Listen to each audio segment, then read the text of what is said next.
ലാ യഹ്സുനുഹുമുൽ ഫസഉൽ അക്ബർ വതതലഖാഹുമുൽ മലായികതു ഹാദാ യൗമുകുമുൽ ലദീ കുൻതും തുഅദൂൻ. അന്ന് മലക്കുകൾ വിളിച്ചുണർത്തപ്പെടുകയാണ്. അവർ എഴുന്നേറ്റ് നിൽക്കുകയാണ്. ആ മലക്കുകൾ എഴുന്നേറ്റ് നിൽക്കുന്നു, മനുഷ്യരും എഴുന്നേറ്റ് നിൽക്കുന്നു. ചില മുഖങ്ങളെന്ന് സന്തോഷത്തിന്റെ മുഖങ്ങളായിരിക്കുമെന്ന് ഖുർആൻ പറയുന്നു. ചില മുഖങ്ങൾക്ക് എന്തെന്നില്ലാത്ത സന്തോഷമാണ്. അത് മുഅ്മിനീങ്ങളുടെ മുഖങ്ങളാണ്. ആ സമയത്ത് ഓരോരുത്തരെയും പിടിച്ചു കൊണ്ടുവരാൻ ഒരു മലക്കിനെ ഏൽപ്പിക്കുന്നതാണ്. പോലീസിന് ആളെ അയച്ച് വിളിപ്പിക്കുന്ന പരിപാടി നിങ്ങൾ കേട്ടിട്ടില്ലേ?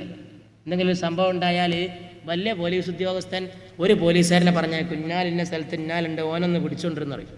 എന്ന മാതിരി ഒരു കുറ്റവാളിയെ ഒരു മലക്കാണ് കൊണ്ടുവരാന്നാണ്. ആ മലക്കിനെ ഏൽപ്പിക്കപ്പെട്ട ഡ്യൂട്ടി അവനെ കൊണ്ടുവരിക എന്നുള്ളതാണ്.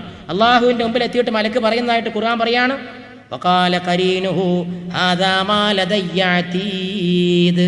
അള്ളാഹുവേ എന്നോട് പറഞ്ഞ ആൾ ദാ എന്നാ പിടിച്ചോ എന്ന് ഓരോ മലക്കും ഓരോ കുറ്റവാളിയെ കൊണ്ടുവന്നിട്ട് അള്ളാഹുവിൻ്റെ മുമ്പിലേക്ക് ഹാജരാക്കുമെന്ന് പറയുന്നു. ഇനിയുള്ളത് മനുഷ്യൻ ചെയ്ത പ്രവർത്തനങ്ങളുടെ റെക്കോർഡ് എടുക്കലാണ്.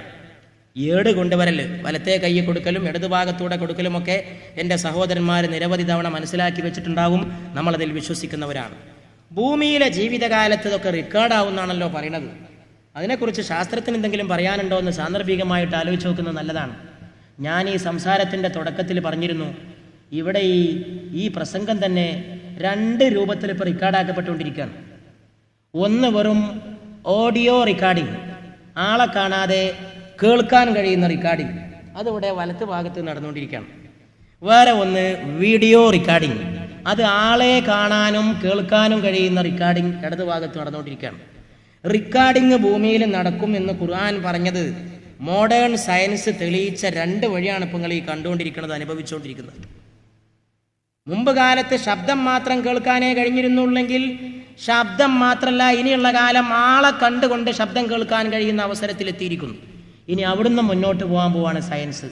ഇപ്പം ഏറ്റവും പുതിയ ശാസ്ത്രത്തിൻ്റെ കണ്ടുപിടുത്ത പ്രകാരം ഒരു ക്യാമറയ്ക്ക് രൂപകൽപ്പന ചെയ്യപ്പെടാൻ പോവുകയാണ്. ആ ക്യാമറ ലോകത്ത് നിലവിൽ വന്നാൽ കൊല്ലങ്ങൾക്ക് മുമ്പ് മരിച്ചുപോയ ആളുകളുടെ ഫോട്ടോ വെറും അന്തരീക്ഷത്തിൽ നിന്ന് എടുക്കാൻ കഴിയും എന്നാണ് പറയണത്. ആള് മരിച്ചുപോയി, പക്ഷെ ആളെ ഫോട്ടോ വായുവിൽ നിന്നെടുക്കും. അതെങ്ങനെ എടുക്കാൻ കഴിയുന്നു എന്ന് ചോദിച്ചാൽ അതിന് മറുപടി, ആള് മരിച്ചു പോയെങ്കിലും ആളുടെ രൂപം ഈ അന്തരീക്ഷത്തിൽ റെക്കോർഡാണ്. നല്ലോണം ആലോചിക്കണം. നിങ്ങൾ ചെയ്യുന്ന സകല കാര്യങ്ങളും അള്ളാഹുവിന്റെ മലക്കുകൾ റെക്കോർഡാക്കുന്നുണ്ട് എന്ന് ഇസ്ലാം നമ്മോട് പറയുന്നു. സ്വകാര്യമാകട്ടെ പരസ്യമാകട്ടെ എല്ലാം അള്ളാഹു അറിയുന്നുണ്ട്, എല്ലാം റെക്കോർഡാക്കുന്നുണ്ട്. വഇന്നലൈകും ലഹാഫിളീൻ കിറാമൻ കാതിബീൻ യഅലമൂന മാ തഫ്അലൂൻ. നിങ്ങളുടെ മേൽ നാം മേൽനോട്ടക്കാരെ ഏൽപ്പിച്ചിരിക്കുന്നു. ഖുർആൻ പറയുകയാണ്, കിറാമൻ കാതിബീൻ, ബഹുമാനപ്പെട്ട എഴുത്തുകാർ, അവരെ നിങ്ങൾ ചെയ്യുന്നതൊക്കെ അറിഞ്ഞുകൊണ്ടിരിക്കുന്നുവെന്ന് ഖുർആൻ പറയുന്നു. അപ്പൊ റെക്കോർഡിങ്ങിന്റെ ഈ സ്വഭാവം മാത്രമല്ല, ഇനിയും വരാൻ പോവാണ്. ഞാൻ ചോദിക്കട്ടെ എൻ്റെ സഹോദരന്മാരോട്, ഒരു 10-20 കൊല്ലം മുമ്പ് ഈ കാസറ്റിന്റെ ഓഡിയോ റെക്കോർഡിംഗ് പോലും നമുക്ക് വിശ്വസിക്കാൻ കഴിഞ്ഞിരുന്നോ? എവിടെയോ കോടാനുകോടി കിലോമീറ്ററുകൾ ദൂരത്ത് ഒരാൾ ചെയ്ത ഒരു പ്രസംഗം അല്ലെങ്കിൽ ഒരാൾ പാടിയ ഒരു പാട്ട്, ആ ആളില്ലാതെ ഇത്രമാത്രം വലിപ്പമുള്ള കാസറ്റ് എന്ന് പറയപ്പെടുന്ന ഒരു സാധനം, അത് എടുത്തു നോക്കിയാൽ വെറും ഓല മാത്രമാണ്. വെറും ഓല, കാസറ്റിന്റെ ഓല. ആ കാസറ്റിന്റെ ഓല മാത്രമായ സാധനം വളരെ മൃദുലമാണ്, തൂവലിന്റെ കനമേ ഉള്ളൂ. ആ സാധനം ടേപ്പ് റിക്കാർഡർ എന്ന പെട്ടിക്കകത്തിട്ടാൽ അതിന്റെ മുമ്പിൽ പോയി ഇങ്ങനെ ഇരുന്നാൽ ആള് വേണ്ട, ആളില്ലാതെ തന്നെ അയാൾ പറഞ്ഞ വർത്തമാനം ഈ പെട്ടി പറയും എന്ന് 20 കൊല്ലം മുമ്പ് നിങ്ങൾക്കും എനിക്കും വിശ്വസിക്കാൻ കഴിഞ്ഞിരുന്നോ? 20 കൊല്ലം മുമ്പൊക്കെ ടേപ്പ് റിക്കാർഡർ ഉണ്ട്, പക്ഷേ അത് ഇത്ര സാർവത്രികമായിട്ട് നമ്മുടെ നാട്ടിലൊന്നും വന്നിട്ടുണ്ടായിരുന്നില്ല. എൻ്റെ ചെറുപ്പത്തിൽ തന്നെ എനിക്ക് നല്ല ഓർമ്മയുണ്ട്, ടേപ്പ് റിക്കാർഡർ കാണാൻ വേണ്ടി ഞാൻ ആഗ്രഹിച്ചിരുന്ന ഒരാളാണ്. അത് കേട്ടിട്ട് റേഡിയോ ആണ് ആദ്യം പരിചയപ്പെട്ടത്. റേഡിയോ മാത്രമല്ല, വേറൊരു സാധനം കൂടി ഉണ്ട്, അതാണ് ടേപ്പ് പെട്ടി എന്ന് നാട്ടുകാരെന്ന് പറയാറുണ്ടായിരുന്നു. കണ്ടതല്ല, ഇതിനേക്കാളും വലിയതാണ് ഇറങ്ങിയിട്ടുള്ളത്. ഇത് എന്ന് പറഞ്ഞാൽ ആകാശവാണി പിടിക്കുന്ന സാധനമാണ്. മറ്റേതെന്ന് പറഞ്ഞാൽ വേറെ എവിടെയെങ്കിലും നടന്നിട്ടുള്ള പ്രസംഗമോ പാട്ടോ ഒക്കെ ഒരു പെട്ടി അകത്തേക്ക് കാസറ്റ് ഒന്നാണ്ട് പൂട്ടിയിട്ട് ഒരു സ്വിച്ച് അങ്ങോട്ട് അമർത്തിയാൽ, അതുകൊണ്ടാണല്ലോ ഒന്ന് നമ്മുടെ വീടുകളിലൊക്കെ കുറേ ഹൈറും കുറേ ഷെറും ഉണ്ടായിട്ടുള്ളത്. ആ പെട്ടി ഒരേ സമയം എനിക്ക് തോന്നാറുണ്ട് മലക്കിൻ്റെ പെട്ടിയാണ്, ഇബിലീസിൻ്റെ പെട്ടിയാണ്. നല്ല ദീനിയായ കാര്യങ്ങളോ ഏത് സംഗതി അങ്ങനെയാണ്. ഒരു സംഗതിയെ നമ്മൾ പൂർണ്ണമായിട്ട് ആക്ഷേപിക്കുന്നതിൽ അർത്ഥമില്ല. ഇപ്പം ഈ വീഡിയോ തന്നെ ഇതുകൊണ്ട് എന്തൊക്കെ ഗുണമുണ്ടാവും? നല്ല കാര്യങ്ങൾ പ്രപഞ്ചത്തെക്കുറിച്ച് പഠിച്ചതൊക്കെ വീഡിയോ വഴി അവതരിപ്പിക്കുകയാണെങ്കിൽ ഒരുപാട് പ്രസംഗത്തിൻ്റെ ഫലം, ഒരുപാട് പരിശുദ്ധ ഖുർആൻ്റെ അടിസ്ഥാനത്തിൽ ഞാൻ നിങ്ങളോട് പറഞ്ഞു, എൻ്റെ സഹോദരന്മാരോട്, ലണ്ടൻ നഗരത്തിൽ നിന്നൊരു സുഹൃത്തൊരു വീഡിയോ കാസറ്റ് കൊണ്ടുവന്നത് ഖുർആൻ ആൻഡ് സയൻസ്, ഖുർആനും ശാസ്ത്രവും പ്രപഞ്ചത്തെക്കുറിച്ചുള്ള പഠനം. അങ്ങനെ ആവാം, അതിനുവേണ്ടി യന്ത്രം ഉപയോഗിക്കാം. അതേ യന്ത്രം ബ്ലൂ എടുക്കാനും ഉപയോഗിക്കാം. അപ്പോൾ സാധനത്തിനല്ല കുറ്റം, സാധനത്തെ ഉപയോഗിക്കുന്ന ശൈലിക്കാണ് കുറ്റം. സിനിമയുടെ സ്ഥിതിയും റേഡിയോയുടെ സ്ഥിതിയും വീഡിയോയുടെ സ്ഥിതിയും ക്യാമറയുടെ സ്ഥിതിയും ഒക്കെ അങ്ങനെയാണ്. അതുകൊണ്ട് സാധനത്തെ ഉപയോഗിക്കുന്നിടത്താണ്. അതുകൊണ്ട് ഇങ്ങനെ ഒരു സാധനം അന്ന് നമുക്ക് വിശ്വസിക്കാൻ കഴിഞ്ഞിരുന്നില്ല. എന്നാൽ ഇന്ന് കാസറ്റും ടേപ്പ് റിക്കാർഡും സുലഭമാണ്, നാട്ടിൽ സാർവത്രികമാണ്, അത് നടപ്പിലായി. പിന്നെ കുറേ കാലം കഴിഞ്ഞു ഇപ്പോഴത്തെ വീഡിയോയും സാർവത്രികമായിരിക്കുന്നു. ഇനി ഉണ്ടാവാൻ പോണ സംഗതി, ആള് മരിച്ചു പോയാലും അന്തരീക്ഷത്തിൽ നിന്ന് അയാളെ ഫോട്ടോ എടുക്കാൻ പോണ യന്ത്രമാണ്. ഫോട്ടോ മാത്രമല്ല, അയാളുടെ ശബ്ദം റെക്കോർഡ് ചെയ്യാവുന്ന യന്ത്രവും ശാസ്ത്രം രൂപകൽപ്പന ചെയ്തു കൊടുത്തുകൊണ്ടിരിക്കുകയാണ്. അപ്പം ഞാൻ അങ്ങനെ ആലോചിച്ച് നോക്കുകയാണ്, എന്തോ ഒരു വിശേഷമായിരിക്കും. ചെനക്കര ഈ പറമ്പ് കൊണ്ടുവന്നിട്ട് ആ യന്ത്രം ഇങ്ങനെ വർക്ക് ചെയ്യിപ്പിച്ചാൽ നിങ്ങളിവിടെ വന്നതും ഞാൻ ഈ ഒച്ചിട്ടതൊക്കെ നമ്മുടെ മക്കളും മക്കളുടെ മക്കളും തലമുറകളൊക്കെ കേട്ടുവെന്ന് വരും. ഇൻഷാ അല്ലാഹ് നമ്മൾ ഖബറിലായിരിക്കും. കാരണം ഈ ശബ്ദം ആകാശത്തിൽ റെക്കോർഡാവുന്നുണ്ടെന്നാണ് പറയണത്. ആകാശത്തിൽ നിന്ന് പിടിച്ചെടുത്താൽ മതി, ആളുടെ രൂപവും അന്തരീക്ഷത്തിൽ റെക്കോർഡാവുന്നുണ്ട്, അവിടുന്ന് റെക്കോർഡ് ചെയ്താൽ മതി. ആ ഒരവസ്ഥയിലേക്ക് സയൻസ് പുരോഗമിച്ചുകൊണ്ടിരിക്കുകയാണ്. അപ്പം മനുഷ്യൻ മരിച്ചു പോയാലും അയാൾ ചെയ്ത പ്രവൃത്തി ഇവിടെ റെക്കോർഡാകുന്നുവെന്ന ഖുർആന്റെ സിദ്ധാന്തം ശാസ്ത്രം പോലും അംഗീകരിക്കുന്നുവെന്നാണ് ഞാൻ ഇവിടെ സൂചിപ്പിക്കുന്നത്. അത് ശാസ്ത്രം അംഗീകരിക്കുന്നുണ്ട്. അതുകൊണ്ട് ഞാൻ പറയാണ്, കുറേ ഗുണമുണ്ടാവും, കുറേ ദോഷം ഉണ്ടാവും. ആ യന്ത്രം ഇങ്ങനെ വർക്ക് ചെയ്യിപ്പിക്കുമ്പോൾ വല്യാപ്പന്മാരെ ജീവിതം ഇങ്ങനെ മുഴുവൻ കണ്ട് കിട്ടും. വല്യാപ്പന്മാരെ പുറത്തുള്ള പരസ്യ ജീവിതം മാത്രമല്ല കിട്ടുക, അത് യന്ത്രമല്ലേ, അതിനറിയില്ലല്ലോ ഇന്നത് മാത്രം റെക്കോർഡ് ചെയ്യാൻ പാടുള്ളൂ, ഇന്നത് റെക്കോർഡ് ചെയ്യാൻ പാടില്ല എന്ന് യന്ത്രത്തിന് അറിയില്ല. അതെല്ലാം റെക്കോർഡ് ചെയ്യും. അപ്പോൾ വല്യാപ്പ ഒറ്റക്ക് പോയതും റെക്കോർഡ് ചെയ്യും, വല്യാപ്പ ഒറ്റക്ക് എവിടെയെങ്കിലും പോയതും ഒറ്റക്ക് വർത്താനം പറഞ്ഞതും അങ്ങനെയൊക്കെ. ചില വല്യാപ്പന്മാരെ സംബന്ധിച്ച് റെക്കോർഡ് ചെയ്യുമ്പോൾ തെറി മാത്രമേ ബാക്കി ഉണ്ടാവുള്ളൂ യന്ത്രത്തിൽ നിന്ന് ഇങ്ങനെ കേൾക്കുന്നത്. കാരണം 24 മണിക്കൂറും തെറി പറഞ്ഞ് ശീലിച്ച ആൾക്കാരുണ്ടാവുമല്ലോ. മറ്റവൻ്റെ കുറ്റവും തെറിയും, പൂരത്തെറി, നാവ് ഇങ്ങോട്ട് എടുത്താൽ നല്ല ഒരു വാക്ക് പറയാൻ കഴിയാതെ, നേരത്തെ റസൂല് കണ്ട സ്വപ്നത്ത് പറഞ്ഞ മാതിരി കഴുത്തുകൂടി വായിക്കൂടി ഇരുമ്പിൻ്റെ കൊളുത്തിട്ട് വലിക്കുന്നൊരുത്തനെ പറഞ്ഞില്ലേ, നുണയും പരദൂഷണവും പറഞ്ഞു നടക്കുന്നവൻ. അങ്ങനെയുള്ള ആളുകളുണ്ടാവും. ആ ആളുകളെ സംബന്ധിച്ചിടത്തോളം മക്കളും മക്കളുടെ മക്കളും വല്യാപ്പാൻ്റെ ചേടാ നമ്മളൊന്ന് കേൾക്കുക, ജാ പെട്ടി ഒന്ന് ദുബായിൽ നിന്ന് വരുമ്പോൾ കൊണ്ടുവരണേ, നമ്മളെ വല്യാപ്പാൻ്റെ ഒച്ച ഒന്ന് കേൾക്കാനുള്ള പൂതി കൊണ്ടാണ് എന്ന് പറഞ്ഞ് മോന് കഷ്ടപ്പെട്ട് പെട്ടിയൊക്കെ വലിച്ച് കൊടുത്തിട്ട് പെരിയിലിങ്ങനെ വെച്ചാൽ ഇങ്ങനെ വരാൻ തുടങ്ങും. നായിൻ്റെ മോനെ അതിങ്ങനെ വരാൻ തുടങ്ങും. അതിലപ്പുറമുള്ളത് വേറെയും വരും. അതും നായിൻ്റെ മോനാണ് കൂടുതൽ കുറച്ച് പറയാൻ പറ്റിയെന്നുള്ളതുകൊണ്ട് ഞാൻ പറയാണ്, പറയാൻ പറ്റാത്തത് ഇപ്പോൾ മൈക്കിൽ കൂടി പറയണില്ല, അത് നിങ്ങളൊക്കെ ഊഹിച്ചോളാം. അതുകൊണ്ട് എൻ്റെ സഹോദരന്മാരെ, അങ്ങനെയുള്ള യന്ത്രങ്ങൾക്ക് വരെ ശാസ്ത്രം രൂപകൽപ്പന ചെയ്യപ്പെടാൻ പോവാൻ. അതാണ് അള്ളാഹു പറഞ്ഞത്, എല്ലാം രേഖപ്പെടുത്തിക്കൊണ്ടിരിക്കുന്നു. സയൻസ് ഈ പറഞ്ഞതിലേക്ക് സൂചന നൽകുന്ന ഒരു സംഗതി റസൂലിൻ്റെ ഒരു ഹദീത്തിൽ വന്നിട്ടുണ്ട്. റസൂല് പറഞ്ഞു, ഭൂമിയെ സൂക്ഷിക്കണം, ഭൂമിയെ സൂക്ഷിക്കണം. തഹ്ഫളൂ മിനൽ അർദ്, ഭൂമിയെ സൂക്ഷിക്കണം. ഫഇന്നഹാ ഉമ്മുക്കും, അത് നിങ്ങളെ അമ്മയാണ്, നിങ്ങൾ ചെയ്യുന്നതൊക്കെ ആ ഭൂമി അറിയുന്നുണ്ട് എന്ന് റസൂലുള്ളാഹി സ്വല്ലല്ലാഹു അലൈഹി വആലിഹി വസഹാബിഹി വസല്ലം പറഞ്ഞിരിക്കുന്നു. സൂക്ഷിക്കണേ, ഭൂമിയെ സൂക്ഷിക്കണം, ഭൂമി നിങ്ങളെ അമ്മയാണ്, നിങ്ങൾ ചെയ്യുന്നതൊക്കെ ഭൂമി അറിയുന്നുണ്ട്. ചെയ്യുന്ന പ്രവൃത്തിയൊക്കെ ഈ ഭൂമിയിലെ അന്തരീക്ഷത്തിൽ റെക്കോർഡാക്കപ്പെടുന്നുവെന്ന സയൻസിന്റെ സിദ്ധാന്തം അള്ളാഹുവിൻ്റെ റസൂലിൻ്റെ ഈ പ്രസ്താവനയുടെ വെളിച്ചത്തിൽ ചിന്തിച്ചാൽ ഒരുപാട് ആലോചിക്കാനുള്ള വിഷയം അതിൽ നിന്ന് ലഭിക്കുമെന്നാണ് പ്രിയപ്പെട്ടവരെ എനിക്ക് തോന്നുന്നത്. ഏതായിരുന്നാലും നഗ്നരായ ആളുകളെ മഹ്ശറയിൽ ഉയർത്തെഴുന്നേൽപ്പിക്കുമ്പോൾ ആദ്യമായിട്ട് വസ്ത്രമുടിപ്പിക്കുന്ന ഒരു വ്യക്തിയുണ്ട്. ആദ്യമായിട്ട് വസ്ത്രമണിയിപ്പിക്കുന്ന വ്യക്തി അന്ന് സയ്യിദുനാ ഇബ്രാഹിം അലൈഹിസ്സലാം ആയിരിക്കുമെന്ന് അള്ളാഹുവിൻ്റെ റസൂൽ നമ്മെ അറിയിച്ചിരിക്കുകയാണ്. ആദ്യം അള്ളാഹ് തുണി കൊടുക്കുന്ന ആൾ ഇബ്രാഹിം നബിയാണ്. ഒരൊറ്റ മനുഷ്യനും തുണി എടുക്കാത്തൊരു ലോകത്ത് ആദ്യത്തെ ഉടയാടാ.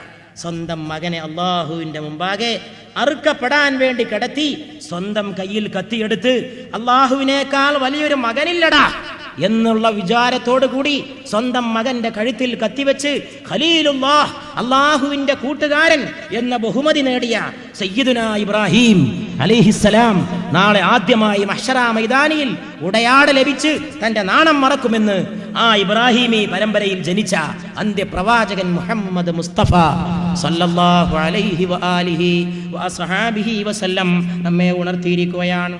നമ്മുടെ റസൂൽ ഇബ്രാഹിം നബിയുടെ കുടുംബ പരമ്പരയിൽ ജനിച്ചു എന്ന് മാത്രമല്ല, ഇബ്രാഹിം നബിൻ്റെ ദുആക്ക് അള്ളാഹ് കൊടുത്ത ഉത്തരമാണ് മുഹമ്മദ് സല്ലല്ലാഹു അലൈഹി വസല്ലം. നിൻ്റെ സമുദായത്തിൻ്റെ നിൻ്റെ പരമ്പരയിൽ നിന്ന് ഇങ്ങനെ ഒരു നബിയെ അയക്കണേ എന്ന് കഅബ ഉണ്ടാക്കിയപ്പോൾ ഇബ്രാഹിം നബി ദുആ ചെയ്തതാണ്. അത് റസൂൽ തന്നെ പറഞ്ഞിട്ടുണ്ട്, ഞാൻ ഇബ്രാഹിമിൻ്റെ ദുആക്കുള്ള മറുപടിയാണ് എന്ന് മുഹമ്മദ് മുസ്തഫ സല്ലല്ലാഹു അലൈഹി വസല്ലം പറഞ്ഞിട്ടുണ്ട്. ആ ദിവസത്തെക്കുറിച്ച് ഒന്ന് രണ്ട് സൂചനകൾ കൂടി പ്രിയപ്പെട്ടവരെ.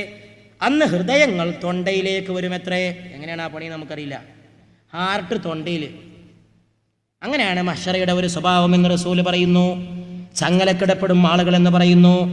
വിചാരണ വളരെ കഠിനമായിരിക്കും, എന്നാൽ ലളിതമായ വിചാരണയുണ്ട്. മോമിനീങ്ങളെ സംബന്ധിച്ച് സ്വർഗത്ത് കടക്കാൻ പോകുന്ന ആൾക്കാർക്ക് വിചാരണ എന്ന് പറഞ്ഞാൽ ഒരു ചടങ്ങ് മാത്രമാണ്. വെറുതെ ഏടെന്ന് നോക്കൽ, ഒന്ന് മറിച്ച് നോക്കുക, കുഴപ്പമൊന്നുമില്ലല്ലോ, അവിടെ വെച്ചാൽ. അങ്ങനെയുള്ള ഒരു ചെറിയ ലഘുവായ വിചാരണ, അതിന് റസൂലിട്ട പേരാണ് ഹിസാബുൻ യസീർ. ഖുർആനിലും ആ പേര് വന്നിട്ടുണ്ട്, ലളിതമായ വിചാരണ. ഒരു ചെറിയ ചോദ്യം, ഇത്രയുള്ള പേരിന് ഒരു ചടങ്ങ് മാത്രം. എന്നാൽ മറ്റുള്ളവനെ സംബന്ധിച്ചിടത്തോളം അത് ബുദ്ധിമുട്ടുള്ള കാര്യമാണ്. ഇടത് ഭാഗത്തോടെ ഗ്രന്ഥം കിട്ടുന്നു, ഗ്രന്ഥം അങ്ങനെ കിട്ടിയിട്ട് വായിച്ചു നോക്കുന്നു.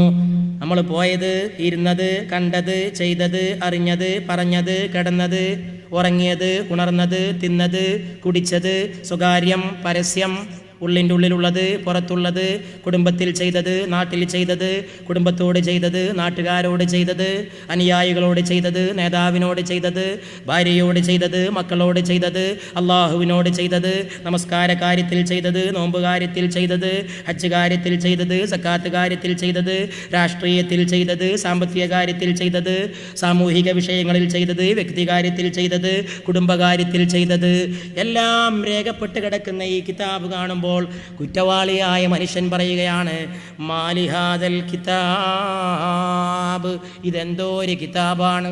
ലാ യുഗാദിറു സഗീറതൻ വലാ കബീറതൻ ഇല്ലാ അഹ്സാഹാ, ചെറുതും വലുതുമൊന്നും ഈ കിതാബ് മാറ്റിവെച്ചിട്ടില്ല. എല്ലാം രേഖപ്പെടുത്തിയിരിക്കുകയാണ്, എല്ലാം റെക്കോർഡാക്കിയിരിക്കുകയാണ്. എൻ്റെ സഹോദരന്മാരിപ്പോൾ ഒന്ന് ചിന്തിക്കണം. അള്ളാഹ്ക്ക് സ്വർഗത്തിലാക്കുന്നവരെ സ്വർഗത്തുക്കും നരകത്തിലുള്ളവരെ നരകത്തുക്കും ആക്കിയാൽ പോരെ? എന്തിനാ ഒരു ഏട് കൊടുക്കൽ? എന്തിനാ ഒരു വിചാരണ? എന്തിനാ ഒരു മീസാനിൽ തൂക്കൽ? എന്തിനാ ഒരു സിറാത്ത് എന്ന പാലം? അവിടെ ഒരു കാര്യം ഞാൻ പറഞ്ഞോട്ടെ, അള്ളാഹു നീതിമാനാണ് എന്ന് നമ്മളെ ബോധ്യപ്പെടുത്താനാണ്. നരകത്തേക്ക് നേരിട്ട് അങ്ങോട്ട് അയച്ചാൽ അള്ളാഹ് നരകത്തേക്ക് അയച്ചു എന്നുള്ളൊരു തോന്നലുണ്ടാവുകയാണെങ്കിലോ, ബുക്കാണ്ട് കയ്യിൽ കൊടുത്താൽ പിന്നെ കേസില്ലല്ലോ. അത് നോക്കിക്കളാ. നമ്മൾ അവിടെ ഉണ്ടായിരുന്ന കാലത്ത് എങ്ങനെയായിരുന്നു എന്നുള്ളത് ഇത് നോക്കിയാൽ എനിക്ക് വിവരം കിട്ടും. അതിങ്ങനെ നോക്കിയിട്ട് അള്ളാഹ്ക്കൊരു ചോദ്യമുണ്ട്. വല്ലാത്തൊരു ചോദ്യമാണ്. എങ്ങനെയുണ്ട്?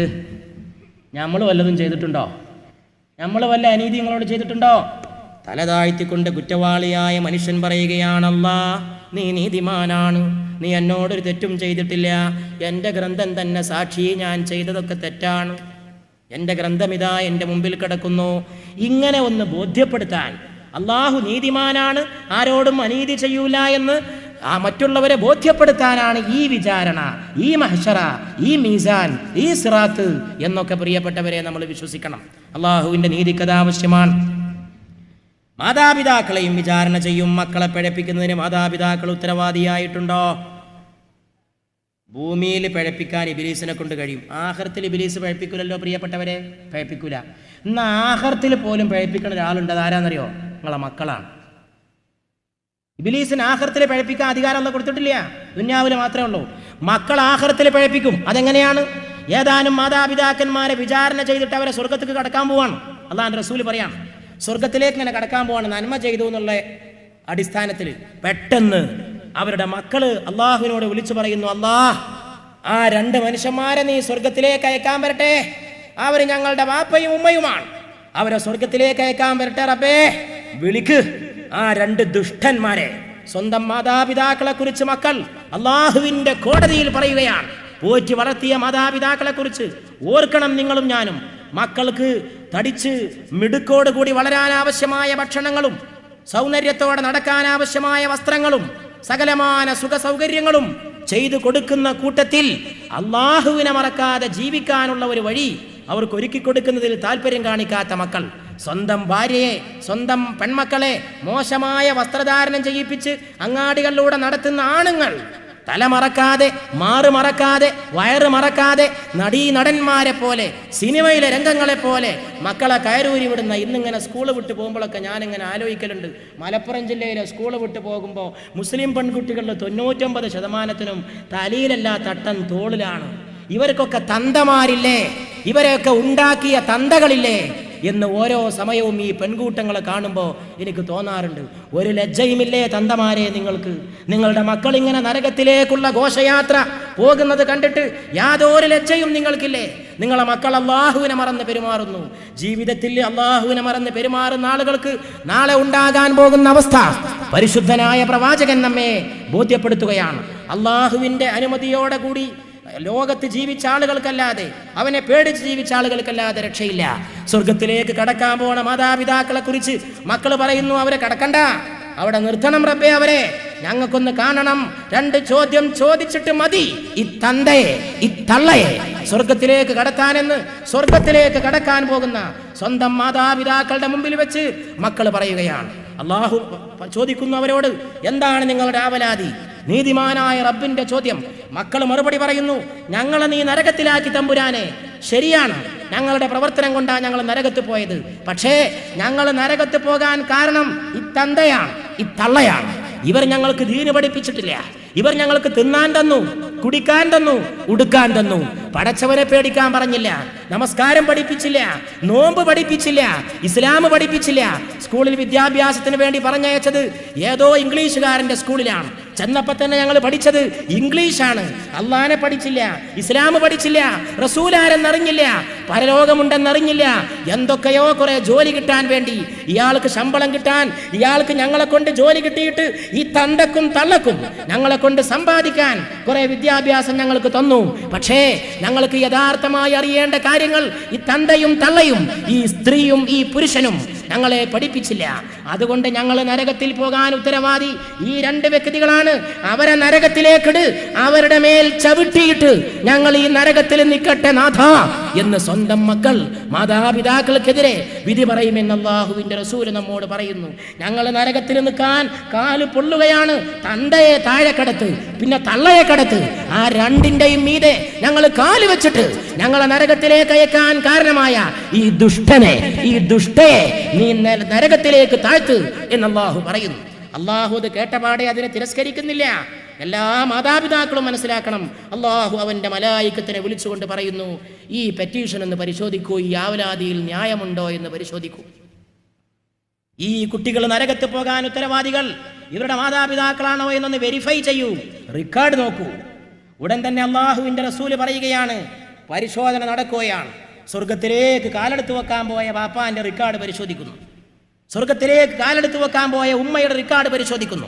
മക്കളെ നരകത്തിലേക്ക് അയക്കാൻ കാരണക്കാര് ഇവരാണെന്ന് തെളിഞ്ഞാൽ സ്വർഗത്തിലേക്ക് പോയ മാതാപിതാക്കളെ നരകത്തിലേക്ക് അല്ലാഹു പറഞ്ഞയക്കുമെന്ന് മുഹമ്മദ് മുസ്തഫ സല്ലല്ലാഹു അലൈഹി വആലിഹി വസഹബിഹി വസല്ലം നമ്മെ പഠിപ്പിച്ചിരിക്കുന്നു. കുട്ടികളെ കംപ്ലൈന്റ് തെറ്റാണെങ്കിലോ അല്ലാഹു നീതിമാനാണ്. ഞാൻ നേരത്തെ പറഞ്ഞ മാതിരി കുട്ടികൾ വെറുതെ ഒച്ചടുകയാണെങ്കിലും നിവൃത്തില്ല. കൊടുക്കാൻ ഇടങ്ങറാകുമ്പോൾ വേയ് വാപ്പിമ്മിയ പോണോ, ആ ഒച്ചപ്പാടാണെങ്കിൽ അതൊരു നിവൃത്തിയില്ല. നമ്മൾ നരകത്ത് പോകുമ്പോൾ ഉണ്ടാവുന്ന ഒരു സങ്കടം ഉണ്ടാവുമല്ലോ, വാപ്പിമ്മി സ്വർഗത്ത് പോവുക, അത് പറ്റൂല. വാപ്പിമ്മി അതോ പോണോ, ഞങ്ങളും പോണോ എന്ന് പറയുകയാണെങ്കിൽ യാതൊരു നിവൃത്തിയില്ല. അങ്ങനെ വരികയാണെങ്കിൽ റെക്കോർഡ് പരിശോധിച്ച ശേഷം അവരെ ബാപ്പയെയും ഉമ്മയെയും സ്വർഗത്തിലേക്ക് പറഞ്ഞയക്കുമെന്ന് അല്ലാഹുവിൻ്റെ റസൂല് പറയണ്. അതുകൊണ്ട് ഞാൻ എല്ലാ വാപ്പമാരോടും ഉമ്മമാരോടും പറയാണ്, ഇബ്ലീസ് നിങ്ങളെ ദുന്യാവിലെ പഴപ്പിക്കുള്ളൂ, നിങ്ങളെ മക്കൾ നിങ്ങളെ ആഖിറത്തിലും പഴപ്പിക്കും. അതാൻ്റെ സാമ്പിളായി കണ്ടത്. സ്വർഗത്തേക്ക് കടക്കാൻ പോണ മനുഷ്യൻ നരകത്ത് കാക്കണ്. ഞാൻ അതിലും വലിയൊരു ദോഷത്തരം വേറെ എന്താ ചെയ്തു കൊടുക്കേണ്ടത്? അതുകൊണ്ട് സൂക്ഷിക്കണം. ഈ പെണ്ണുങ്ങളെ കൊണ്ടല്ലേ ഈ തലയിടുന്ന തട്ടങ്ങനെ കഴുത്തു കൂടിയിട്ട് പോണത് ഒരൊറ്റടിക്ക്. ഒറ്റടി ഞാനേറ്റ എൻ്റെ കുടുംബത്തിലുള്ള ഒന്നാണെങ്കിൽ ഒറ്റടിക്ക് വെള്ളം ചോദിക്കും. ഒറ്റടിക്ക് ഒരു ഗ്ലാസ് വെള്ളം കെട്ടി തരീന്ന് പറയാൻ അടിച്ചിട്ട്. അതിനുള്ള ഈമാനും കരുത്തുമാണ് ഒരു മൂമിന് ആവശ്യം. തലയിലിടേണ്ട തട്ടേ, സ്കൂളിൽ പോണ ചെറിയ പെൺകുട്ടിയൊക്കെ തോളിൽ കൂടി പുതിയ ഫാഷൻ, നല്ല നല്ല അജയമാരെ മക്കൾ, നല്ല നല്ല നേതാക്കന്മാരെ മക്കൾ, നല്ല നല്ല ദീനീ പ്രവർത്തകന്മാരെ മക്കൾ, നല്ല നല്ല സമുദായത്തിൽ അറിയപ്പെടുന്ന ആൾക്കാരെ മക്കൾ. നാണമില്ലടോ നിനക്ക്? സ്വന്തം കുടുംബത്തെ നിയന്ത്രിക്കാൻ കഴിയാതെ, സ്വന്തം കുടുംബത്തിൽ ദീനുണ്ടാക്കാൻ കഴിയാതെ. പ്രിയപ്പെട്ട സഹോദരായി പോക്കെന്തിനാണ്? അതുകൊണ്ട് മാതാപിതാക്കളുടെ വിചാരണ മഹ്ശറയിലെ പ്രധാനപ്പെട്ട ഒരു ഇനമാണെന്ന് സയ്യിദുനാ വ നബിയുനാ മുഹമ്മദ് മുസ്തഫ സല്ലല്ലാഹു അലൈഹി വആലിഹി വസഹബിഹി വസല്ലം നമ്മെ പഠിപ്പിച്ചിരിക്കുകയാണ്. കുട്ടികൾക്കുണ്ടാവും വിചാരണ. പക്ഷേ എല്ലാ കുട്ടിയും ജനിക്കുന്നത് ശുദ്ധ പ്രകൃതിയിലാണ്. അതുകൊണ്ട് മുസ്ലിം മുഅ്മിനീങ്ങളുടെ മക്കൾ മാത്രമല്ല സ്വർഗത്തിൽ പോവുക. കുല്ലു മൗലൂദിൻ യൂലദു അലൽ ഫിത്ര, ഓരോ കുട്ടിയും ജനിക്കുന്നത് ശുദ്ധ പ്രകൃതിയിലാണ്. പിന്നെ ആ കുട്ടിയെ ആ മതത്തിലേക്കും ഈ മതത്തിലേക്കും കൊണ്ടുപോകുന്നത് കുട്ടിയുടെ മാതാപിതാക്കളാണെന്ന് മുഹമ്മദ് മുസ്തഫ സല്ലല്ലാഹു അലൈഹി വസല്ലം. മനുഷ്യൻ ജനിക്കുമ്പോഴേ ശുദ്ധനാണെന്ന് ലോകത്ത് പറഞ്ഞ നേതാവ് നബിയാണ്. വേറെ ചില മതങ്ങളിൽ എത്രത്തോളം വിശ്വാസമുണ്ട് മനുഷ്യൻ ജന്മനാ പാപിയാണ്. മനുഷ്യൻ ജനിക്കുമ്പോഴേ പാപിയാണെന്ന് വിശ്വസിക്കുന്ന മതമാണ് ലോകത്തിലെ ഭൂരിപക്ഷം ആളുകളുടെയും മതം. ജനിച്ചപ്പോഴേ പാപിയാണ്. അവരോട് നിങ്ങൾ ചോദിച്ചു നിൽക്കട്ടെ, എങ്ങനെ ഈ മാതാവിൻ്റെ ഗർഭാശയത്തിൽ നിന്ന് വരുന്ന ഈ എട്ടും പൊട്ടും തിരിയാത്ത ഈ നിഷ്കളങ്കനായ കുട്ടി ഇപ്പം പ്രസവിച്ച് ഈ കുട്ടി എങ്ങനെ പാപിയാവുക എന്ന് ചോദിച്ചാൽ ആ മതത്തിൻ്റെ പുരോഹിതന്മാർ മറുപടി പറഞ്ഞു തരും. പണ്ട് ആദം സ്വർഗത്തിൽ വെച്ചിട്ട് വിലക്കപ്പെട്ട കനി ഈവിൻ്റെ കൂടെ തിന്നു. ഹവ്വയുടെ ഇംഗ്ലീഷിലെ പേര് ഈവ് എന്നാണ്. ആഡം ആൻഡ് ഈവ്, ഈ രണ്ടാളും കൂടി സ്വർഗത്തിൽ വെച്ചിട്ട് വിലക്കപ്പെട്ട കനി തിന്നില്ലേ? ആ പിതാവ് ചെയ്ത കുറ്റം ഓരോ മനുഷ്യനിലുണ്ട്. ഇത് ഏറ്റവും വലിയൊരു അനീതിയാണ്. ഒരാൾ ചെയ്ത കുറ്റം മറ്റൊരാൾ ഏറ്റെടുക്കൂല എന്നാണ് ഖുർആൻ പറയുന്നത്. ലാ യസിറു വാസിറത്തും വിസ്റ ഉഖ്റ, ഒരുവൻ്റെ പാപം മറ്റൊരാൾ ഏറ്റെടുക്കൂല, ഒരുവൻ്റെ ഭാരം മറ്റൊരാൾ ഏറ്റെടുക്കൂല. അന്നൊരാൾ തെറ്റ് ചെയ്തിട്ടുണ്ടെങ്കിൽ പോലും അള്ളാഹു പുറത്തു കൊടുത്തിട്ടുണ്ട് ആദം നബിക്ക്, അത് വേറെ വിഷയം. ഇനി അങ്ങനെ ഉണ്ടെങ്കിൽ പോലും അത് ഇന്ന് ജനിക്കുന്ന മക്കളെങ്ങനെ ഏറ്റെടുക്കും? അതുകൊണ്ട് റസൂൽ പറയുകയാണ്, കുല്ലു മൗലൂദിൻ യൂലദു അലൽ ഫിത്ര, ഓരോ ശിശുവും ജനിക്കുന്നത് ശുദ്ധ പ്രകൃതിയിലാണ്. ഹിന്ദു കുട്ടി, മുസ്ലിം കുട്ടി, ക്രിസ്ത്യാനി കുട്ടി, ജൂതക്കുട്ടി, സിഖ് കുട്ടി, പാഴ്സി കുട്ടി, കമ്മ്യൂണിസ്റ്റ് കുട്ടി, കോൺഗ്രസ് കുട്ടി, ലീഗ് കുട്ടി, BJP കുട്ടി, അങ്ങനെയൊന്നും റസൂലിനില്ല.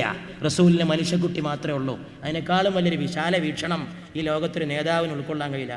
കുല്ലു മൗലൂദിൻ, സകല മക്കളും യൂലദു അലൽ ഫിത്ര, ശുദ്ധ പ്രകൃതിയിലാണ് ജനിക്കണത്. ഹിന്ദുവിൻ്റെ കുട്ടി അങ്ങനെ, മറ്റേ കുട്ടി ഇങ്ങനെയെന്ന് പറയാൻ പറ്റൂല. കുട്ടികളൊക്കെ നല്ലവരാണ് എന്ന് റസൂൽ പറഞ്ഞു.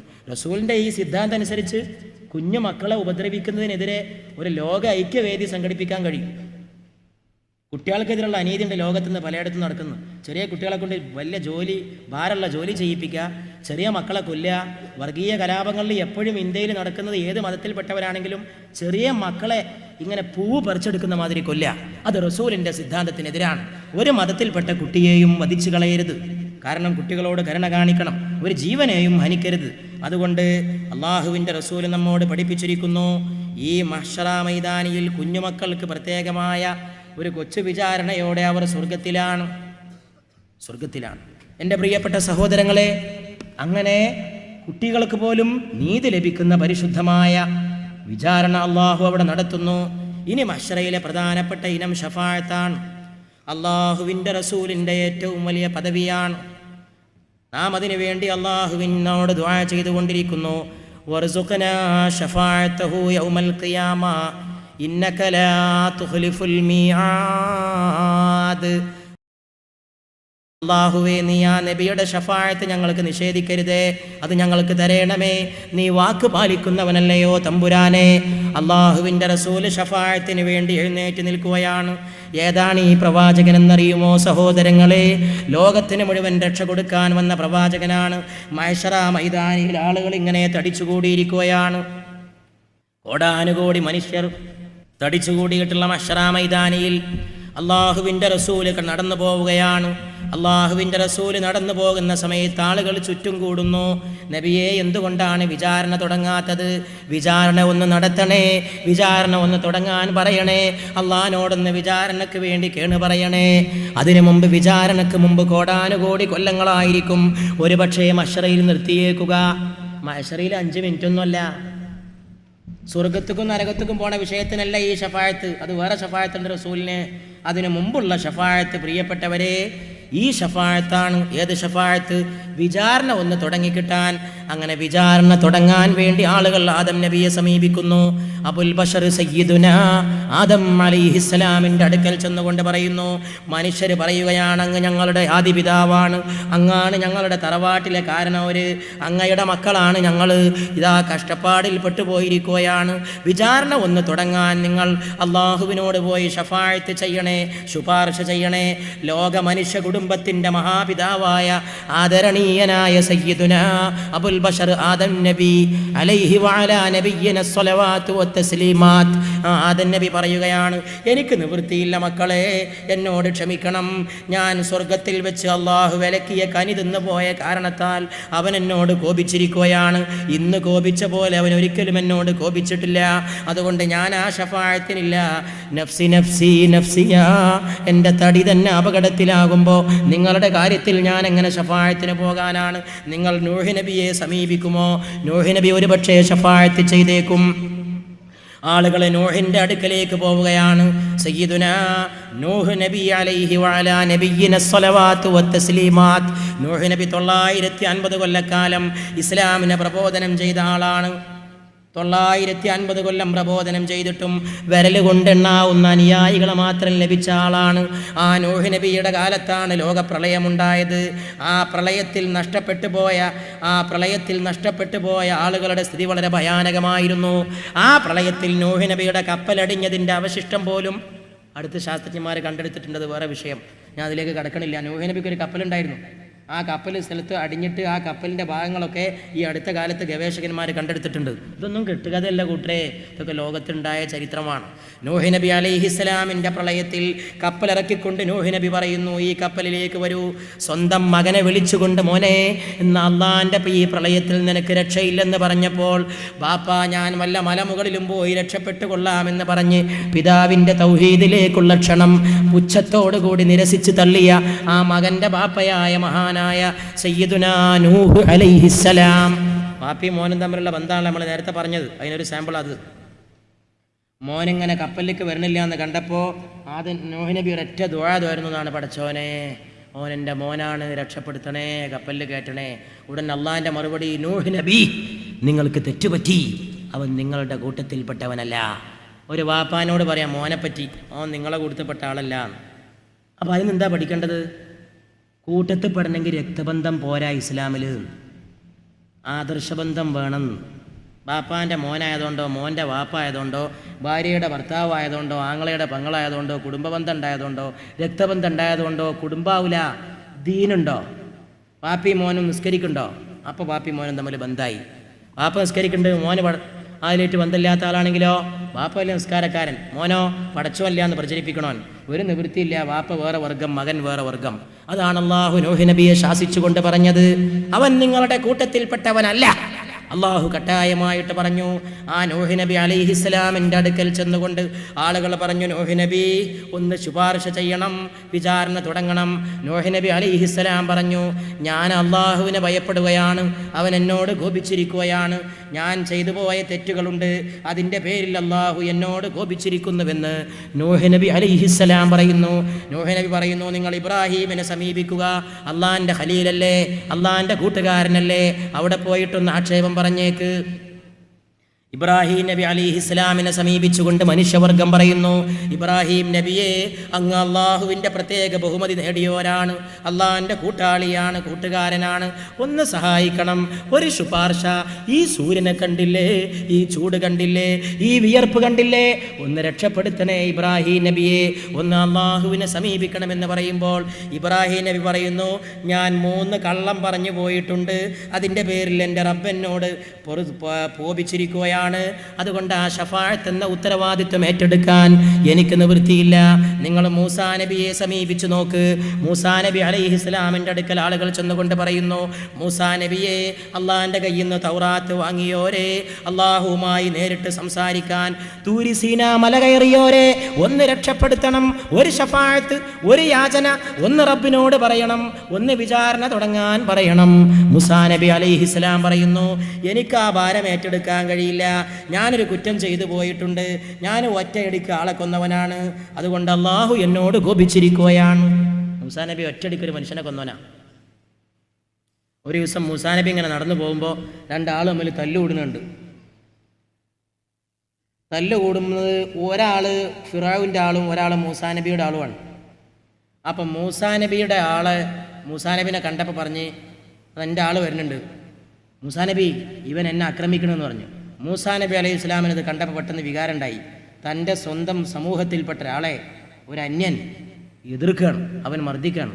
മൂസാ നബി മുമ്പും പിമ്പും ഒന്നും ആലോചിച്ചില്ല. മൂസാ നബിൻ്റെ സ്വഭാവം അതാണ്, ഓരോ നബിക്കും ഓരോ സ്വഭാവമുണ്ട്.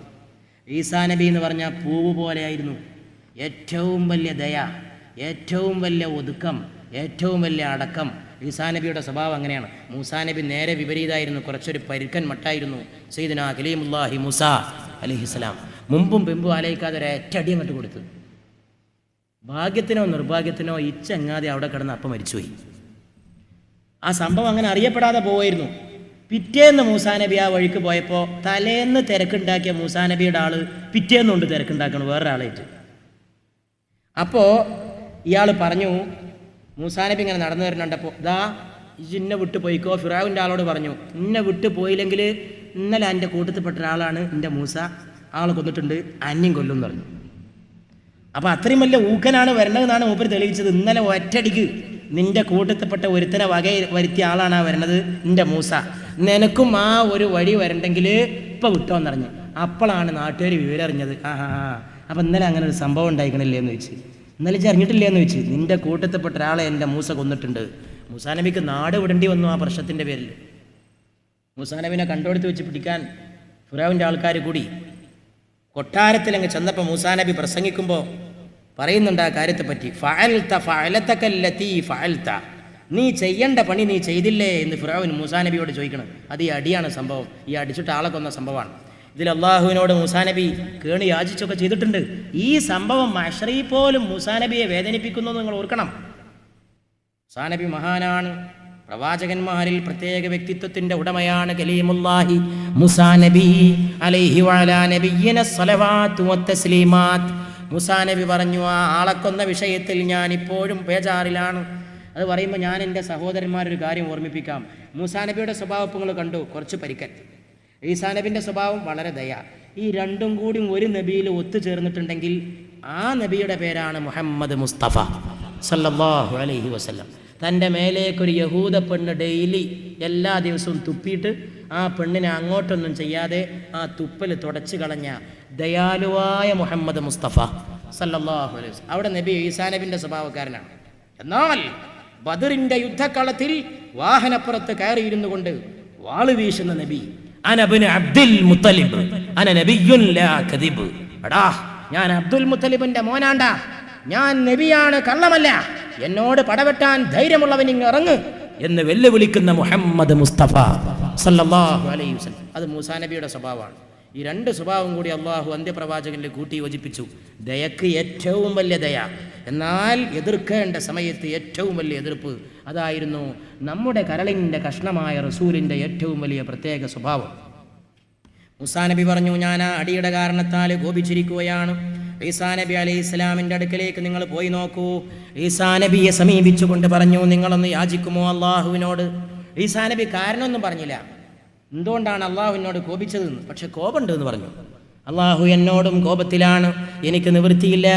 നിങ്ങൾ അന്ത്യപ്രവാചകനായ മുഹമ്മദ് മുസ്തഫ സല്ലല്ലാഹു അലൈഹി വആലിഹി വസഹബിഹി വസല്ലമയെ സമീപിച്ചു നോക്കൂ എന്ന് അള്ളാഹുവിൻ്റെ നബിയായ ഈസാ നബി അലൈഹിസ്സലാം ആളുകളോട് പറഞ്ഞപാടെ ആളുകൾ കൂട്ടം കൂടിയതാ ആമിന ബീവിയുടെ മുത്തുമോൻ്റെ അടുക്കലേക്ക് ഓടിയണയുകയാണ്. എവിടെ ചെന്നിട്ടും അഭയം കിട്ടാത്ത മനുഷ്യവർഗത്തിന് ഒടുക്കത്തെ ആലംബം മുഹമ്മദുൻ ദിക്റുഹു റൂഹുൻ ലി അൻഫുസിനാ മുഹമ്മദുൻ ശുക്റുഹു ഫർദുൻ അലൽ ഉമമി മുഹമ്മദുൻ സിനതു ദുനിയാ വബഹ്ജതുഹാ മുഹമ്മദുൻ കാശിഫുൽ ഉമ്മാതി വല്ലുലമി മുഹമ്മദുൻ അഷ്റഫുൽ അറാബി വൽ അജമി മുഹമ്മദുൻ ഖൈറു മൻ യംശി അലാ ഖദമി. ഭൂമി ചുമന്ന് പെറ്റ ആണുങ്ങളിൽ വെച്ച്, മനുഷ്യവർഗത്തിൽ തന്നെ വെച്ച് ഏറ്റവും ഉത്തമമായ വ്യക്തിത്വവുമായി വന്ന അള്ളാഹിൻ്റെ നൂറ് കൊണ്ട് പടക്കപ്പെട്ട മുഹമ്മദുർ റസൂലുള്ളാഹ് സല്ലല്ലാഹു അലൈഹി വആലിഹി വസഹബിഹി വസല്ലം. അല്ലാഹുവിൻ്റെ റസൂലിനെ സമീപിച്ചുകൊണ്ട് ജനങ്ങൾ പറയുന്നു, അങ്ങൊന്ന് ശഫാഅത്ത് ചെയ്യണം. അവിടെ നഫ്സി എന്ന വിളിയില്ല. ആദം നബി പറഞ്ഞു എന്നോട് കോപത്തിലാണ്, നൂഹ് നബി പറഞ്ഞു കോപത്തിലാണ്, ഇബ്രാഹിം നബി പറഞ്ഞു കോപത്തിലാണ്, മൂസാ നബി പറഞ്ഞു കോപത്തിലാണ്, ഈസാ നബി പറഞ്ഞു കോപത്തിലാണ്. അവരൊക്കെ കൂടെ പറഞ്ഞു നഫ്സി നഫ്സി നഫ്സിയാ, എൻ്റെ തടി എൻ്റെ തടി എൻ്റെ തടി. എന്നാൽ ഇവിടെ എത്തുമ്പോൾ മറ്റൊരു വിളി കേൾക്കുകയാണ്, ഉമ്മത്തിയ ഉമ്മത്തിയ ഉമ്മത്തി, എൻ്റെ സമുദായമേ എൻ്റെ സമുദായമേ എൻ്റെ സമുദായമേ. അള്ളാഹുവിൻ്റെ റസൂല് ശഫാഅത്തിന് വേണ്ടി നടത്തപ്പെട്ട യാചന വളരെ പെട്ടെന്ന് ഏറ്റെടുത്തുകൊണ്ട് ആ രാജകുമാരൻ തൻ്റെ നാഥൻ്റെ അടുക്കലേക്ക് ഓടിച്ചെല്ലുകയാണ്. ആ രംഗം ഈ ഉമ്മത്തികളായ നമ്മൾ ഓർക്കുകയും ആ റസൂലിനെ സ്നേഹിക്കുകയും ചെയ്യണം. റസൂൽ അങ്ങ് കടന്നു ചെന്നുകൊണ്ട് അള്ളാഹുവിൻ്റെ മുമ്പിലേക്ക് സുജൂദിലൊരു വീഴലങ്ങ് വീഴുകയാണ്. എഴുന്നേൽക്കാത്ത സുജൂദ്, അന്തമില്ലാത്ത സുജൂദ്. സുജൂദിലങ്ങനെ കിടന്നപ്പോൾ അള്ളാഹുവിനെ വാഴ്ത്തി വാഴ്ത്തി സുജൂദിൽ കടന്നപ്പോൾ അള്ളാഹു തൻ്റെ പ്രിയപ്പെട്ട ദാസനെ, തൻ്റെ പ്രിയപ്പെട്ട ദൂതനെ ഉയർത്തെഴുന്നേൽപ്പിക്കുകയാണ്. ഉണർത്തിക്കൊണ്ട് ചോദിക്കുന്നു, മുഹമ്മദേ തല ഉയർത്തിയാലും, മുഹമ്മദേ ചോദിച്ചാലും, മുഹമ്മദേ വേണ്ടതെന്തെന്ന് പറഞ്ഞാലും ഉടൻ തന്നെ പറയുന്നു, രാജതമ്പുരാനെ, പാവങ്ങളായ മനുഷ്യർ, പാവങ്ങളായ അടിയാറുകൾ വിചാരണയ്ക്ക് വേണ്ടി മഹ്ശറാ മൈതാനിയിൽ അണഞ്ഞിരിക്കുന്നു. നീ ഒന്ന് എഴുന്നള്ളണേ, നീ വന്നൊന്ന് വിചാരണ തുടങ്ങണേ. സൂര്യൻ്റെ എരിപൊരി കൊള്ളുന്ന ചൂട് സഹിച്ച് പാവങ്ങളായ മനുഷ്യർ കഷ്ടപ്പാടിലാണ്. ഞാനിതാ വരാൻ പോണ് മുഹമ്മദേ, നിങ്ങൾ എഴുന്നേറ്റാലും മുഹമ്മദേ. മുഹമ്മദിൻ്റെ തൃപ്തിക്കെതിരായിട്ട് അള്ളാഹുവിനൊരു തൃപ്തിയില്ല. സല്ലല്ലാഹു അലൈഹി വആലിഹി വസഹബിഹി വസല്ലം. ഈ റസൂല് ഏത് റസൂലാണ് പ്രിയപ്പെട്ടവരെ? കാരുണ്യത്തിൻ്റെ റസൂലാണ്. എവിടെയും കരുണ കാണിക്കുന്ന റസൂലാണ്. ദുനിയാവിൽ മാത്രമല്ല ആഖിറത്തിൽ പോലും കാരുണ്യം കാണിക്കുന്ന ഒരു റസൂലിൻ്റെ ഉമ്മത്തികളാകാൻ നമുക്ക് കിട്ടിയ ഭാഗ്യം നമ്മളൊന്ന് ഓർക്കണം. ഒരു കവി ഒരിക്കൽ പാടി അള്ളാഹുവിനോട് യാചിക്കുന്നതായിട്ട്, ബദ്കാർ ഹെ ഖവാർ ഹെ ബദ്കാർ ഹെ ഡൂബേ ഹുവേ സില്ലത്ത് മെഹ് കുച്ച് ഭീ നഹീ മഗർ തെരി മെഹബൂബ് കി മില്ലത്ത് മെഹ്. അള്ളാഹുവേ, ഞാൻ ഒന്നുമില്ലാത്തവനാണ്, അപമാനിതനാണ്, പാപം ചെയ്തു പോയവനാണ്, കുറ്റവാളിയാണ്. കുച്ച് ഭീ നഹീ, എൻ്റെ കയ്യിലൊന്നുമില്ല. മഗർ, പക്ഷേ ഒന്നുണ്ട്, തെരി മെഹബൂബ് കി മില്ലത്ത് മെഹ്, നിൻ്റെ പ്രിയപ്പെട്ട ആ ഹബീബില്ലേ, ഞാൻ ആ ഹബീബിൻ്റെ ഉമ്മത്തിയാ. അത് വെച്ചിട്ട് എന്നോടൊരു പരിഗണന നീ കാണിക്കണം. സംഗതി ഞാൻ പാപിയാണ്, സംഗതി ഞാൻ കുറ്റവാളിയാണ്, പക്ഷേ ഞാൻ നിനക്ക് ഏറ്റവും പ്രിയപ്പെട്ട പ്രവാചകന്റെ ഉമ്മത്തിയാണ്. അതുകൊണ്ട് നീ എന്നോട് കരുണ കാണിക്കണമെന്ന് ഒരു കവി പാടാൻ പോലും കാരണമായത് ഈ റസൂലിൻ്റെ സ്നേഹമാണ്. ഹബീബായ നബി അള്ളാഹുവിൻ്റെ അടുക്കലും തിരിച്ചു വരുന്നു. തിരിച്ചു വന്ന് മഹ്ശറയിലേക്ക് റസൂൽ വരുമ്പോൾ അമ്പിളി മുഖം മഹ്ശറ മൈതാനിയിൽ തിളങ്ങുകയാണ്. യാ സാഹിബൽ ജമാൽ യാ സയ്യിദൽ ബശർ മിൻ വജ്ഹികൽ മുനീർ ലഖദ് നവ്വറൽ ഖമർ. സൗന്ദര്യത്തിൻ്റെ ഉറവിടമേ, നിങ്ങളുടെ മുഖത്തിന് നല്ലയോ ചന്ദ്രൻ പോലും അതിൻ്റെ വെളിച്ചം കട്ടെടുത്തത്, കവർന്നെടുത്തത് എന്നൊരു കവി പാടുമാറ് ജ്വലിക്കുന്ന ചന്ദ്രമുഖവുമായി ലോകത്ത് പ്രത്യക്ഷപ്പെട്ട മുഹമ്മദുർ റസൂലുള്ളാഹ് സല്ലല്ലാഹു അലൈഹി വആലിഹി വസഹബിഹി വസല്ലം. റസൂല് തിരിച്ചു വന്നവാടെ ആളുകൾ ആകാംക്ഷയോടെ ചുറ്റും കൂടി ചോദിച്ചു, എവിടെ അല്ലാഹ്? അല്ലാഹ് എഴുന്നള്ളുമോ റസൂലേ, അന്ത്യപ്രവാചകനെ? റസൂല് പറഞ്ഞു, ക്ഷമിക്കണം, അവിടെ വേറെ നേതാവൊന്നുമില്ല. ഭൂമിയിലെ നേതാക്കളൊക്കെ ഇങ്ങനെ തുണിയും കഴിച്ചിട്ട് നടക്കണ്ടാവും. ഒറ്റ നേതാവേ ഉള്ളൂ, ഒരു ലീഡർ. ഭൂമിയിലുണ്ടല്ലോ കാര്യങ്ങളൊക്കെ ശരിപ്പെടുത്താനുള്ള നേതാക്കന്മാർ. സംഗതിയൊക്കെ നമുക്ക് ശരിയാക്കാച്ച് സമാധാനമായിട്ടിരുന്നോ, കാണേണ്ട മാതിരി ഇന്നൊന്ന് കണ്ടാൽ മതി. ആ ഏർപ്പാടില്ലാത്ത ഒരേ ഒരു സ്ഥലമേ ഉള്ളൂ ആഖിറം. വേറെ ഏത് സ്ഥലത്തുമായ ഏർപ്പാടാണ്? ആ ഏർപ്പാടില്ലാത്ത ഒരേ ഒരു നേതാവ് അതാ അവിടെ പ്രത്യക്ഷപ്പെട്ടുകൊണ്ട് ജനങ്ങളോട് പറയുന്നു, ക്ഷമിക്കൂ, അള്ളാഹു വരാൻ പോവുകയാണ്. പെട്ടെന്നതാ ആകാശഗോളങ്ങൾക്കിടയിൽ നിന്ന് ഒരു ശബ്ദം മുഴങ്ങുന്നു. ഭൂമി മുഴുവൻ വെളിച്ചം കൊണ്ട് നിറയുന്നു. അതാ ഏതോ രൂപികൾ വന്ന് നിറയുന്നു. വമ്പിച്ച സംഖ്യ. ഭൂലോകത്തിൽ നിന്ന് ഉയർത്തെഴുന്നേൽപ്പിക്കപ്പെട്ട മനുഷ്യരുടെയും മലക്കുകളുടെയും എണ്ണം കൂട്ടിയാൽ അതിൻ്റെ ഇരട്ടി വരുന്ന കോലത്തിലാണ് ഇവരുടെ എണ്ണം. അതാരെന്നറിഞ്ഞ് അള്ളയാണോ എന്ന് കരുതി മാനത്തേക്ക് ജനങ്ങൾ നോക്കുമ്പോൾ മലക്കുകളാണ്. അവർ പറയുന്നു, ഞങ്ങൾ ഒന്നാം ആകാശത്തിലെ മലക്കുകളാണ്. അവരോട് മനുഷ്യർ ചോദിക്കുന്നു, അല്ല എവിടെ? അവർ പറയുന്നു, ദാ വരാൻ പോണ്. വലിയ രാജാവ് വരാൻ പോകുമ്പോൾ ആദ്യം ഒരു മുന്നറിയിപ്പ് വേണ്ടേ? നേരിട്ട് ഇങ്ങോട്ട് വരാൻ പാടുണ്ടോ? അതിനൊക്കെ ഒരു ചട്ടവട്ടല്ലേ? നേരിട്ട് അങ്ങോട്ട് പ്രത്യക്ഷപ്പെടുക. പിന്നൊരു വാണിംഗ് ഒക്കെ കൊടുക്കണ്ടേ, നമ്മൾ ഇറങ്ങാൻ പോവുകയാണെന്ന്. രാജാതിരാജൻ ഇറങ്ങാൻ പോവുകയാണ്. ഉടൻ തന്നെ അതാ എല്ലാവരും ഉറ്റുനോക്കേ, അമ്പിയാ മുർസലീങ്ങൾ പോലും മേലോട്ട് നോക്കി നിൽക്കേ. വീണ്ടും അതാ ശബ്ദം, വീണ്ടും അതാ മാനം ആ മുഴുവൻ വെളിച്ചം കൊണ്ട് തെളി നിറയുകയാണ്. ആ സമയത്തതാ വീണ്ടും കുറേ രൂപികൾ നേരത്തെ വന്ന മലക്കുകളുടെ എണ്ണവും ആകാശഭൂമികളുടെ മനുഷ്യരുടെ എണ്ണവും കൂടി കൂട്ടിയാൽ അതിനേക്കാൾ വരുന്ന വേറെ ഒരു കൂട്ടം മലക്കുകൾ. അവർ പറയുന്നു, ഞങ്ങൾ രണ്ടാം ആകാശത്തിലെ മലക്കുകളാണ്. ആളുകൾ ചോദിക്കുന്നു, അല്ല എവിടെ? ഉടൻ തന്നെ അവർ പറയുന്നു, അല്ലാതാ ഇറങ്ങാൻ പോണ്. അങ്ങനെ 7 ആകാശത്തിലെ മലക്കുകളും വന്നു കഴിഞ്ഞാൽ അതാ ഇറങ്ങുന്നു. സൗന്ദര്യത്തിൻ്റെ മുഴുവൻ കേന്ദ്രം കണ്ണുകൊണ്ട് കാണാൻ മുഅ്മിനീങ്ങൾക്ക് സാധിക്കുന്ന അള്ളാഹുവിൻ്റെ ലിഖാ, അള്ളാഹു നേരിട്ട് ഇറങ്ങി വരികയാണ്. റസൂലിൻ്റെ ശുപാർശ സ്വീകരിച്ചുകൊണ്ട് ജലാലും ജമാലും കാട്ടിക്കൊണ്ട് അഹദായ സമദായ ഫർദായ വഹദാനായ ലതീഫായ ഖബീറായ റഹ്മാനായ റഹീമായ ജബ്ബാറായ ഖഹാറായ തമ്പുരാൻ ഇറങ്ങി വരികയാണ്. അള്ളാഹുവിൻ്റെ റസൂൽ അത് കണ്ടപാടെ അള്ളാഹുവിനെ സ്തുതിക്കുന്നു. ആ ശുപാർശ സ്വീകരിച്ച് ഇറങ്ങി വന്ന റബ്ബേ നിനക്ക് സ്തുതി, നീ വാഴ്ത്തപ്പെടട്ടെ. അള്ളാഹുവിനെ സ്തുതിച്ചുകൊണ്ട് അള്ളാഹു ഇറങ്ങി വരുന്നു. ഈ പ്രവാചക തിരുമേനി ആ സമയത്തും നുബുവത്തിൻ്റെ മുദ്രയുമായി വന്ന പ്രവാചക തിരുമേനി അള്ളാഹുവിനെ സ്വീകരിക്കാൻ അവിടെ നിൽക്കുകയാണ്. നബിയാണെന്നുള്ളതിന് ശരീരത്തിൻ്റെ മുകളിലൊരു സീല്. ആ സീലിനെ കുറിച്ച് പറയുമ്പോൾ ഞാൻ ഒരു സംഭവം ഓർത്തു പോവാണ്. അള്ളാഹുവിൻ്റെ റസൂൽ ഒരു ദിവസം സഹാബത്തിൻ്റെ കൂടെ ഇരിക്കുന്ന സമയത്ത് ഒരാൾ ഓടി വന്നിട്ട് റസൂലുള്ളാഹി സ്വല്ലല്ലാഹു അലൈഹി വസല്ലമക്ക് സദഖ കൊടുത്തു. ഇത് നിങ്ങൾക്ക് വേണ്ടിയുള്ളതാണ്, ഇത് കഴിക്കണം. റസൂൽ കഴിച്ചില്ല, സഹാബികൾക്ക് വിതരണം ചെയ്തു. അതും കണ്ടിട്ട് ഇയാൾ തിരിച്ചുപോയി. രണ്ടാമത്തെ ദിവസം ഇയാൾ ഓടി വന്നുകൊണ്ട് റസൂലുള്ളാഹിക്ക് കുറേ സാധനങ്ങൾ കൊടുത്തിട്ട് പറഞ്ഞു, ഇന്നലെ തന്നത് സദഖയാണെങ്കിൽ ഇന്ന് തരുന്നത് സമ്മാനമാണ്, ഇത് നിങ്ങൾ കഴിക്കണം. റസൂലുള്ളാഹി സ്വല്ലല്ലാഹു അലൈഹി വസല്ലം അതിൽ നിന്ന് സ്വയം കഴിക്കുകയും സഹാബത്തിനെ കഴിപ്പിക്കുകയും ചെയ്തു. ഇയാൾ തിരിച്ചു പോകാതെ അവിടെ ഇങ്ങനെ നിന്ന് ചുറ്റിപ്പറ്റുകയാണ്. അള്ളാഹുവിൻ്റെ റസൂൽ ഒരു മേലങ്കി കൊണ്ട് പുണ്യമാക്കപ്പെട്ട ആ പൂമേനി മറച്ചിരിക്കുകയാണ്. ലോകത്തിൻ്റെ സുൽത്താൻ, കിഴക്കിൻ്റെ പടിഞ്ഞാറിൻ്റെ സുൽത്താൻ, ജിന്നവർഗത്തിൻ്റെ മനുഷ്യവർഗത്തിൻ്റെ സുൽത്താൻ, രാഷ്ട്രീയ രംഗത്തിൻ്റെ വിപ്ലവകാരി, സാമ്പത്തിക രംഗത്തിൻ്റെ വിപ്ലവകാരി, കുടുംബരംഗത്തിൻ്റെ പരിഷ്കർത്താവ്, വ്യക്തിരംഗത്തിൻ്റെ ധാർമ്മിക ഗുരു, മനുഷ്യ ജീവിതത്തെ മുഴുവൻ ഒരു ചെപ്പിലൊതുക്കി സൗന്ദര്യമാക്കി കാട്ടിക്കൊടുത്ത നബി, സകലമാന രംഗത്തും നീതിക്ക് വേണ്ടി പടവെട്ടിയ ലോകത്തിൻ്റെ ഗുരുവായ, പ്രപഞ്ചത്തിൻ്റെ മുത്തായ, കാരുണ്യത്തിൻ്റെ കവാടമായ, ഭൂലോകത്തിൻ്റെ വസന്തമായ, മക്കയുടെ മാരുതനായ, മദീനയുടെ നിലാവൊളിയായ ആമിനാന്റെ മുത്തുമോൻ തൻ്റെ പ്രിയപ്പെട്ട പൂമേനി ഒരു മേലങ്കി കൊണ്ട് അണിഞ്ഞിരിക്കുകയാണ്. പെട്ടെന്ന് അല്ലാഹുവിൻ്റെ റസൂല് കുമ്പിട്ട പാടെ ഈ മേലെ നിന്ന് ഈ കുപ്പായത്തിൻ്റെ ഈ അങ്കി അങ്ങ് താഴേക്ക് ഉതിർന്നു വീണുപോയി.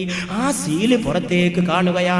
ഇടത്തെ ചുമലിനും വലത്തെ ചുമലിനും ഇടയിൽ ഒരു രൂപയുടെ നാണയവട്ടത്തിൽ ഈ സീലിങ്ങനെ കണ്ടപ്പോൾ ഈ നേരത്തെ തലേന്ന് സദഖ വന്ന് കൊണ്ട് കൊടുത്ത് പിറ്റേ ദിവസം സമ്മാനം കൊണ്ടുവന്ന് കൊടുത്ത ആ ആള് മുന്നോട്ട് അടുത്ത് ചെന്നുകൊണ്ട് പെട്ടെന്ന് ഈ സീലിൻ്റെ ഭാഗത്ത് ഒരു മുത്തം വെക്കാൻ വേണ്ടി ഒരുങ്ങവേ റസൂല് തിരിഞ്ഞു ചോദിച്ചു, നീ ആരാണ്?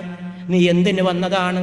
സഹാബത്തിനെ വിളിച്ചുകൊണ്ട് റസൂല് പറഞ്ഞു, ഇതാ ഒരാൾ വന്നിരിക്കുന്നു, ഈ ആളെ നിങ്ങൾ പരിചയപ്പെട്ടാലും പറയൂ നിങ്ങൾ ആരാണ്? ചുംബിക്കാൻ വേണ്ടി തൻ്റെ മൂക്കും ചുണ്ടുമായിട്ട് നുബുവത്തിൻ്റെ സീല് വെക്കപ്പെട്ട ആ പുണ്യമേനിയിലെ നുബുവത്തിൻ്റെ മുദ്രയിലേക്ക് മൂക്കും ചുണ്ടും അടുപ്പിച്ച് പിടിച്ച ഈ ആളെ നോക്കിക്കൊണ്ട് റസൂല് ചോദിച്ചു, നീ ആരാണ്? പറയൂ, നീ കഥ പറയൂ, നീ ആരാണ്? സഹാബത്ത് ചുറ്റും കൂടി റസൂലിന് വേണ്ടി സമ്മാനം കൊടുത്ത് തലേന്ന് സദഖ കൊടുത്ത് പിന്നെ ഈ മുദ്ര വെച്ച ഈ സ്ഥാനം ചുംബിക്കാൻ വന്ന ആളാരാണ്? സഹാബത്ത് ചോദിക്കവേ ഈ ആള് പറഞ്ഞു, നിങ്ങൾ ക്ഷമിക്കണം, ഞാൻ കഥ പറയാം. എൻ്റെ പേര് മഹാബ് എന്നാണ്, ഞാൻ ഇറാനുകാരനാണ്, ഞാൻ പേർഷ്യയിൽ നിന്ന് വരുന്നവനാണ്. പ്രസിദ്ധമായ ഇസ്ഫഹാൻ പട്ടണത്തെക്കുറിച്ച് കേട്ടിട്ടുണ്ടോ? അതൊന്നും ഉണ്ട് ഇറാനിൽ. ഞാൻ അവിടേക്കടുത്താണ് താമസം. എങ്ങനെ ഇവിടെ എത്തി? എന്തിനു വന്നു? പറയാം, നിങ്ങൾ ക്ഷമിക്കൂ.